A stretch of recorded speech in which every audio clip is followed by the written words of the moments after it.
I've been buying and selling on eBay since 2018 and have sold almost 400 items between my two stores, both with 100% positive feedback ratings.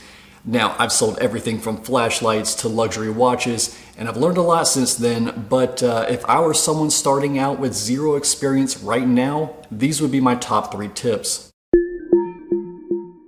The first thing I would recommend is start hoarding as many Amazon Prime boxes and bubble envelopes as possible. This includes all air pillows, bubble wrapping, and brown paper.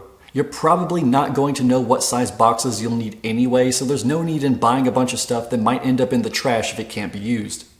Collecting free materials is always the way to go. I have an entire closet dedicated to this step. You don't have to take it this far, but I'd rather have more than I need because I don't always know what I'm going to list next. Most of the cardboard boxes used by Amazon are odd sizes, not usually found in stores, but are perfect for most items. The smaller boxes will easily fit inside a standard US mailbox. This alone will save you a lot of money because eBay withholds a 15% final value fee from the total sale price. It's your call if you want to cover shipping cost or have the buyer pay, but 99% of the time, I choose to pay for shipping. That'll make the buyer feel like they got a better deal, encouraging them to leave positive feedback. Do not waste money getting a P.O. box until you've proven to yourself that you can consistently sell. This extra expense will eat up most, if not all, of your profits, and I think it's unnecessary starting out.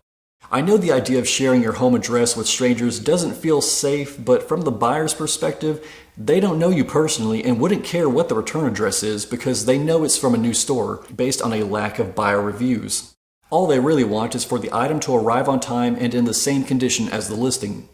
In my case, I'm buying and selling all over the world pretty often, so paying $175 a year for a USPS box for a little extra protection would make sense. I realize there are ways around it, but it's better than sharing my home address considering one of my stores is linked to Instagram. The only way I would recommend a beginner get a P.O. box is if their eBay store was linked to a social media page, website, YouTube, etc. But if you're just someone looking to get rid of extra things around the house for passive income, then I would use the home address until you can get at least a dozen positive seller feedback ratings.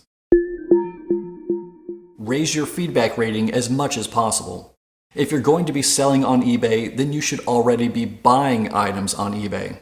A lot of the times, a seller will leave positive feedback before the package has been delivered. I always leave positive feedback for any buyer that leaves me feedback, but I wait for them to make the first move.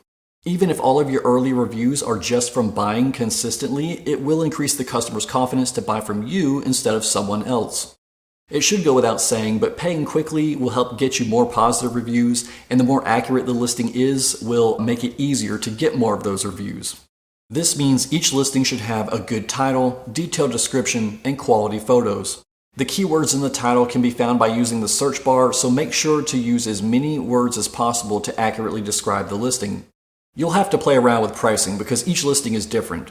I like to compare a few similar items from other sellers, usually setting my price a slight bit higher than fair market price and adjusting as needed. Depending on what it is and how fast I need to sell, I may or may not allow offers. Although I do like to negotiate, especially if I'm looking to buy.